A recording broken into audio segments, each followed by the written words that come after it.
మొన్న జరిగినటువంటి ప్రోటోకాల్ గురించి ఏదైతే మరి శాసనసభ్యులు జోగేశ్వరరావు వాళ్ళ కార్యాలయంలో ప్రెస్ మీట్ పెట్టి చాలా మాట్లాడారు. అంటే అక్కడికి వచ్చి సుమారు ఒక 2,000 మంది ఇళ్ళు గురించి అపార్ట్మెంట్స్ ప్లాట్లు ఎప్పుడు ఇస్తాయి, ప్లాట్లు తీసుకుందాం అనేటువంటి సంతోషంగా వాళ్ళందరూ మొత్తం జనం అందరూ అక్కడికి వస్తే ఈయన వచ్చి మాట్లాడింది వాళ్ళకి సంబంధించినటువంటి ఆ ప్లాట్ల కోసమో లేకపోతే వాళ్ళకి కావాల్సినటువంటి ఏర్పాట్ల కోసం అనేటువంటిది కాకుండా కేవలం ఈయన ప్రోటోకాల్ దగ్గర స్టార్ట్ చేశారు. అంటే ప్రోటోకాల్ గురించి వచ్చాడు ఆయన, లేకపోతే దేనికోసం వచ్చాడు? అసలు ప్రోటోకాల్ అంటే కూడా చూసుకోవడానికి ప్రథమ పౌరాలు ప్రోటోకాల్ గురించి నన్ను అడగలేదు, కమిషనర్ గారిని అడిగాడు. కమిషనర్ గారిని అడిగితే కమిషనర్ గారు డైరెక్ట్గా ఆయనకే చెప్పాడు, ప్రోటోకాల్ అనేటువంటిది మున్సిపాలిటీకి ప్రథమ పౌరులు కాబట్టి మున్సిపల్ చైర్పర్సన్ని ప్రోటోకాల్గా అధ్యక్ష స్థానాన్ని ఇచ్చేవాడిని అని చెప్పేసి చెప్పడం జరిగింది. మరి ఆ విధంగా ప్రోటోకాల్ గురించి మాట్లాడి ప్రోటోకాల్ అనేటువంటిది జనం గుండెల్లో ఉండాలి. మనకి జనం గుండెల్లో ప్రోటోకాల్ ఉండాలి తప్పితే ఊరికే ఆ శిలాపలకం తీసేసారు, ఈ శిలాపలకం వేసేసారని ఊరికే పనికిమాలిన సోదంతా చెప్పేటువంటి పరిస్థితి. ఇది కాకుండా ప్రోటోకాల్లో భాగంగానే రాజ్యాంగంలో ఉన్నటువంటి అంశాలను అవమానించారు, అంబేద్కర్ రాసినటువంటి రాజ్యాంగాన్ని అవమానించారు అనేటువంటిది చెప్తున్నారు. అసలు అంబేద్కర్ గురించి రాజ్యాంగాన్ని రాశాడు ఆయన. అసలు అంబేద్కర్ గురించి ఒక మాట మాట్లాడటానికి నీకు మనసు రాలేనటువంటి వ్యక్తిగా నీకు ఆయన రాసినటువంటి రాజ్యాంగం మీద ఉన్నటువంటి ప్రేమ అంబేద్కర్ మీద ఒక నిమిషంలో ఉందా మీకు? పదే పదే చెప్పడం అంటే సందర్భం వచ్చినప్పుడు ఎప్పుడైనా చెప్తారు, సందర్భం వచ్చింది కాబట్టి ఎప్పుడైనా చెప్తారు. ఆ అంబేద్కర్కి సంబంధించినటువంటి ఒక తీర్మానం మున్సిపాలిటీలో జరుగుతుంటే దాని గురించి కనీసం మాట్లాడలేనటువంటి దౌర్భాగ్యమైనటువంటి పరిస్థితుల్లో మీరుండి ఆ అంబేద్కర్ రాసినటువంటి రాజ్యాంగాన్ని నేను గౌరవించట్లేదు అనేటువంటిది చెప్తున్నారు. రాజ్యాంగం గురించి మాట్లాడికంటే అంబేద్కర్ అసలు ఆ రాజ్యాంగాన్ని అంబేద్కర్ రాయలేదని మీ పార్టీలో నాయకులు చెప్తుంటారు. దానికి మీరు క్షమాపణ చెప్పారు, అది వేరే విషయం. అసలు ఆ రాజ్యాంగాన్ని అంబేద్కర్ ఒక్కడే రాసాడని చెప్తారేంటి? అంబేద్కర్ ఒక్కడే కాదు, చాలా మంది ఉన్నారు కదా దాంట్లో అని చెప్పేసి అంటాడు మీ కౌన్సిలర్ గారు. ఆయన మాట్లాడినటువంటి వెంటనే నువ్వు మాట్లాడిన తప్పు అని చెప్పాలి. మేము మాట్లాడేదాకా ఆకూడదు. ఆయన కౌన్సిల్లో నేను మాట్లాడి లేకపోతే మా అంబేద్కర్ను అవమానం చేస్తున్నారని చెప్పేసి ఇంకా 3-4 కౌన్సిలర్లు మాట్లాడిన తర్వాత ఆయన లేచి ఆయన తరపున నేను క్షమాపణ చెప్తున్నానని చెప్పాడు. అది కాదు, మేము ఇంకొకరు మాట్లాడేటువంటి అవకాశం లేకుండా నిజంగానే మీకు అది తప్పని తెలిస్తే వెంటనే ఆయన మాట్లాడవలసింది. మాకెవరికీ మేము మాట్లాడేటువంటి అవసరం లేకుండా ఆయన లేచి ఆయన మాట్లాడిన తప్పు అని చెప్పేసి వాళ్ళ కౌన్సిలర్ని మందలించవలసినటువంటి అవసరం ఉంది. అది ఏమి చేయకుండా ఈరోజు రాజ్యాంగం రాసినటువంటి అంబేద్కర్ రాజ్యాంగం మీద నాకు గౌరవం లేదా అనేటువంటి విధంగా మాట్లాడుతున్నాం. ఊరికే ఇలాంటి అవాకుల గురించి అవాకులు పెడుతూ ఎవడో అప్పన బాబు లాంటి కూడా మేము కొనుక్కుని అక్కడ పెట్టుకుని పక్కన పెట్టుకున్నటువంటి వాళ్ళ గురించి కూడా మాట్లాడుతున్నారు. అదేమంటే ఆయన మాట్లాడతాడు ఆ టైం గురించి. ఇది ఆ టిట్కోయిల్ గురించి అనేక సార్లు చెప్పాను, ఇప్పుడు మళ్ళీ అదే చెప్పాల్సిన అవసరం లేదు. ఆ టిట్కోయిల్లో ఎంత అవినీతి జరిగిందో, ఏం జరిగిందో, ఆ టిట్కోయిల్ గురించి ఏం జరిగింది అనేటువంటిది ప్రతి దాన్ని కోడిగుడ్డు మీద లాగుతున్నాడు కదా. ఆ టిట్కోయిల్లో జరిగినటువంటి అవినీతి గురించి ఏం జరిగింది అనేటువంటిది మన ఇద్దరం మాట్లాడుకున్నారా? పిఠాపురం వర్మను కూడా పిలుస్తాను, మన ముగ్గురు మాట్లాడుకున్నారా? ఆనాడు సీఎం ముఖ్యమంత్రి గారి దగ్గర, చంద్రబాబు నాయుడు గారి దగ్గర మనకి ఏం జరిగింది టిట్కో ఇల్లు గురించి అనేటువంటిది మాట్లాడదాం అనేటువంటిది చెప్పాం కదా. దోపిడీ జరిగింది అక్కడ, పేదవాళ్ళని దోసి తిన్నారు. ఆయన ఇల్లు ఇవ్వట్లేదు అన్నాడు. నేను ఎంత తొందరగా ఇచ్చేస్తే అంతా ఆయన భాగవతం బయటపడుతుంది అనేటువంటిది నా ఉద్దేశం.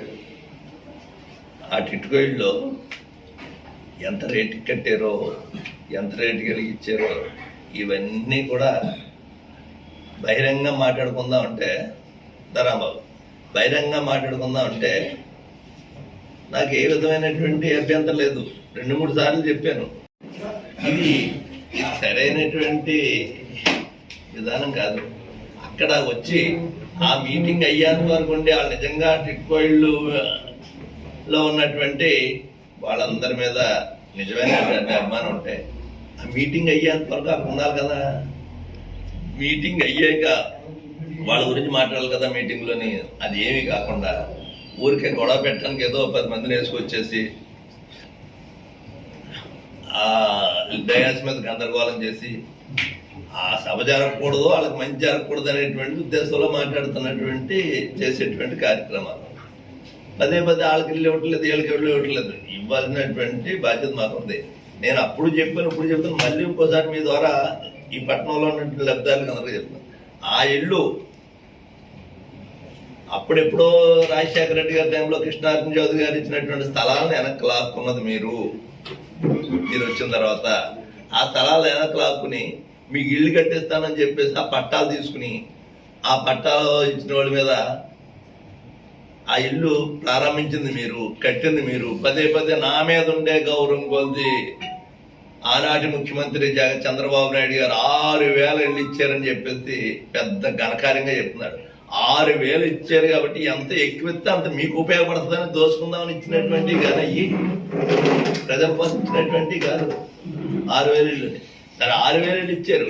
పట్టాలు తీసుకున్నటువంటి వాళ్ళ దగ్గర వెనక్కి తీసుకున్న ఆ పట్టా ఇవ్వాలంటే పాకో పందిరి వేసుకుని ఉంది. రాళ్ళు పాకో పందిరి వేసుకుని ఉండటం కాకుండా ఈవేళ దానికి గోల్డ్ అంత వాల్యూ 10 లక్షలు 15 లక్షల రూపాయల స్థలం వాల్యూ ఉంది. అమ్ముకోమని కాదు, అవసరానికి అమ్ముకుంటే కూడా వాళ్ళ జీవితాలకు ఉపయోగపడేటువంటి విధంగా ఉన్నటువంటి పరిస్థితి. అవన్నీ తీసేసుకుని ఒకళ్ళ మీద 4గురిని ఎక్కించి ఇలా మేకు దిగ్గొట్టుకోవడానికి కూడా అవకాశం లేనటువంటి విధంగా అందులో కాపురాలు చేస్తుంటే 2,000 ఇళ్ళు ఇచ్చాం. 2,600 2,700 ఇచ్చాం. స్టార్ట్ చేసినప్పుడు 2,000 పొందనుకున్నాం, 2,500 600 ఇచ్చామని చెప్పేసి కమిషనర్ అది 600 800 700 మంది జాయిన్ అయ్యారు. ఇప్పటికి సంవత్సరం సుమారు అవుతే 600-700 మంది జాయిన్ అయ్యారు. ఇవన్నిటికి చేయటం లేదు, ఆ కరెంట్ లేదు, లేకపోతే అది లేదు ఇది లేదు అన్నాడు. ఆ కరెంట్ ఇచ్చినా ఇంకోటి ఇచ్చినా అవన్నీ ఇప్పు పట్టుకుపోతున్నారని చెప్పేసి ఆ కాంట్రాక్టులు ఎడుతున్నారు. దొంగతనాలు జరుగుతున్నాయి ఇక్కడ, ఇప్పు పట్టుకుపోతున్నారని. ఫ్లాట్లో మొన్న కూడా చెప్పాను నేను స్పష్టంగానే, ఫ్లాట్ కావాలని వచ్చిన వాళ్ళు శాంక్షన్లో ఉండి ఫ్లాట్ కావాలని వచ్చిన వాళ్ళు ఎవరన్నా ఉంటే వాళ్ళకి ఇమీడియట్గా ఆ లోపల వైరింగ్ అంతా చేయించి కరెంట్ వచ్చేలాగా ఏర్పాటు చేసి నీళ్లు వచ్చేలాగా ఏర్పాటు చేయమని చెప్పాను. అదే కానీ వైరింగ్ చేసేస్తే వైరింగ్ అంతా ఎక్కువ పెట్టిపోయారట. ఆ కాంట్రాక్టర్ ఫాలో అవ్వాలి. దారుణంగా కట్టారయ్యి. నేను చేసింది నేనేం ఏదో చేశాను గొప్ప చేశానని నేను చెప్పలేదు. వాళ్ళకి ఇల్లు ఇచ్చింది మీరే. ఆ దాంట్లో వాళ్ళు సంతోషంగా ఉన్నారంటే ఆ క్రెడిట్ అంతా మీదే. వాళ్ళు కర్మ అనిపిస్తున్నారనుకుంటే వాళ్ళు పెట్టే శాపాలు కూడా మీకే తగ్గుతాయి. పట్టణ ప్రజలందరికీ టిట్కో ఇళ్ళకి సంబంధించినటువంటి వాళ్ళందరికీ నేను విజ్ఞప్తి చేసేది, ఆ ఇంటితోటి మాకు ఏ విధమైన సంబంధం లేదు. కట్టించింది జోగేశ్వరారు, మీ దగ్గర వెనక స్థలాలు తీసుకున్నది జోగేశ్వరారు. అప్పుడు కాంగ్రెస్ రాజశేఖర రెడ్డి గారి టైంలో ఇచ్చినటువంటి పట్టాలో కృష్ణార్జున చౌదరి గారితో వెనక లాక్కున్నది మీరు, దాంట్లో ఇల్లు కట్టించింది మీరు, ఒకళ్ళ మీద 4 ఎక్కించింది ఆయన. దీంట్లో ఏ మంచి జరిగినా దాంట్లో ఉన్న వాళ్ళందరూ సంతోషంగా ఉన్నారంటే ఆ మంచి వాళ్ళ ఆశీస్సులు ఆయనకే ఉంటాయి. వాళ్ళు నిజంగా దాంట్లో నరకం చూస్తున్నారనుకుంటే ఆ కర్మ కూడా ఆయనదే. మాది ఏమి సంబంధం, నాకు సంబంధించినంత వరకు అక్కడ నీళ్లు ఇచ్చేటువంటి కార్యక్రమం నేను చేశాను, లేకపోతే నేను సమాధానం చెప్తాను. కరెంట్ ఇచ్చే కార్యక్రమం చేశాను, లేకపోతే నేను సమాధానం చెప్తాను.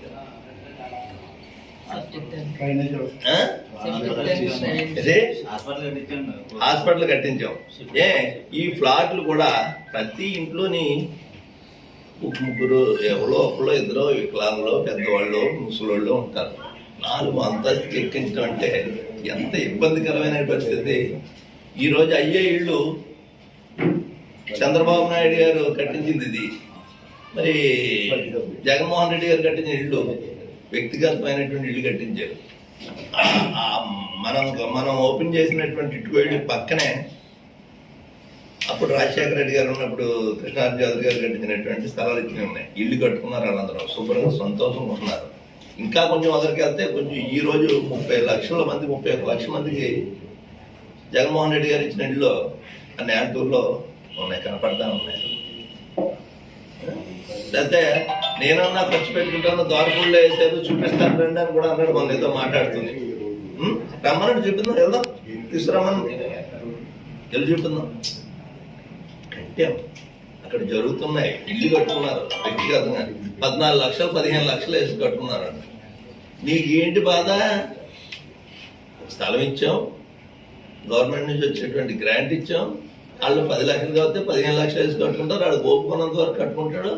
ఇల్లు అనేటువంటిది వాళ్ళ జీవిత కళ. ప్రతి పేదవాడికి బ్రహ్మాండంగా ఇల్లు కట్టుకున్నారు అనేటువంటిది సంతోషిస్తున్నారా? లేదు కట్టేసుకుని మంచి ఇల్లు కట్టుకున్నారని ఏడుతున్నారా? మీరు దీన్ని పెట్టి ఒక మంచి ఇల్లు పేదవాడు కట్టుకుంటే సంతోషిస్తున్నారా, బాధపడుతున్నారా? మీరు అది మానేసి వాళ్ళు 14 లక్షలు 12 లక్షలు పెట్టి ఇల్లు కట్టేసుకున్నారు. ఇటువంటి సొల్లుకోవడం సిద్ధంగా లేదు. ఇది చాలా దారుణమైనటువంటి విధంగా మీరు మాట్లాడుతున్నటువంటి విషయాలు ఇవి. ప్రజలందరూ కూడా ఈరోజు ఏమి తెలియని పరిస్థితులు లేదు. ఇలా ఆ రోజు చంద్రబాబు నాయుడు గారి టైంలో ఏం జరిగింది, ఇవాళ రాజశేఖర రెడ్డి గారి కొడుకు జగన్మోహన్ రెడ్డి గారి టైంలో ఏం జరిగింది, జగన్మోహన్ రెడ్డి గారు ఏ విధంగా పనిచేసేది అన్నీ కూడా ప్రజలు చూస్తున్నారు. ఆ విధంగా ప్రజలు ఆలోచిస్తున్నారు అనేటువంటిది తెలుసుకోవాలి, యోగిస్తున్నారు అనేటువంటిది మనం చేస్తూ రాజ్యాంగం గురించి లేకపోతే వీటి గురించి మీకు మాట్లాడేటువంటి అర్హత లేదు. ఎవరి గురించి? అంబేద్కర్ గారి గురించి. అంబేద్కర్ బొమ్మ పెట్టారు, జగజ్జీవన్ రామ్ గురించి ఏం మాట్లాడలేదు. ఏంటి చిల్లర మాట్లాడేంటి అసలు? అటువంటి ఈ 30 సంవత్సరాల నుంచి ఎక్కడో మారుమూలలో నుంచి మెయిన్ రోడ్డు ముఖం చూడటానికి ఒప్పుకోలేదు మీరు. ఆయన ముఖం మెయిన్ రోడ్డు మీద అటు ఇటు అంతా చూడటానికి ఇష్టపడలేనటువంటి పరిస్థితుల్లో మీరుండి ఇవాళ జగజ్జీవన్ రామ్ గురించి ఒక మాట మాట్లాడేవా, లేకపోతే వాళ్ళ గురించి మాట్లాడేవా? అది మున్సిపల్ మీటింగ్లో మాట్లాడతారా మీరు? సరే, దాని మీద మాట్లాడుతూ గురించి పాపారాయుడు గారి గురించి మాట్లాడారు. పాపారాయుడు గారి గురించి, అత్తమూరు గురించి మాట్లాడుతూ కూడా ఆ మీటింగ్లో ప్రోటోకాల్ లేదు, నువ్వు పైకి ఎక్కటి వెంటనే అడుగుతుంటాడు. ఈ ప్రోటోకాల్ నీ పుట్టుకతోటే ప్రోటోకాల్ వచ్చేసిందా? ప్రోటోకాల్ గురించి అంతా ప్రోకలాడేస్తున్నా. ఆ ప్రోటోకాల్లో నీ కూడా వచ్చిన కూడా ఎక్కించావు కదా కొంతమంది. వాళ్ళందరికీ ప్రోటోకాల్ ఉందా? నేను ఎప్పుడైనా ఈ ప్రోటోకాల్ మాట్లాడామేమన్నానే ఇలాగ మాట్లాడతాను. కాకుండా అత్తమూరులో పాపారాయుడు గారిని డయాస్ ఎక్కించగలరా, లేకపోతే ఆ ఊళ్ళో